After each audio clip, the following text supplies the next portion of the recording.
Before the bell, U.S. indices closing mixed on Thursday. Shares in food, beverage and tobacco, pharmaceuticals, biotech and life sciences, and telecommunication services sectors losing momentum, while semiconductors and semiconductor equipment, automobiles and components, and transportation gaining traction. On the economic front, initial jobless claims decreasing to 199,000 in the week ended January 19. Continuing claims declining to 1.713 million in the week ended January 12. U.S. manufacturing PMI increasing to 54.9 in a preliminary read, and services PMI slightly decreasing to 54.2.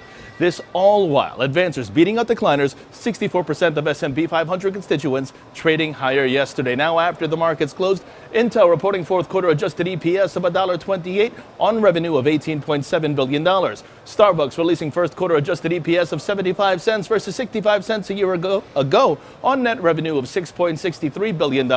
While turning overseas, Asian markets higher today. The Nikkei up 0.97%, the Hang Seng up 1.65%. China CSI 300 up 0.81%, and South Korea's Kospi up 1.5%.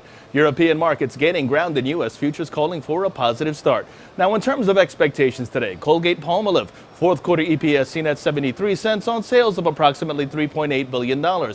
D.R. Horton first quarter EPS seen at 78 cents on sales of approximately $3.5 billion. On the economic dock at 8:30 in the morning, we have the December durable goods excluding transportation read, as well as December new home sales figures. Now, in the markets, the S&P 500 is where we begin. That sees further upside. The Nasdaq sees further upside as well, and that's in focus as the relative strength index advocates for further upside. Long positions above 66.94 are favored, with targets at 67.50 and 67.79 in extension, or the Dow Jones that sees further upside.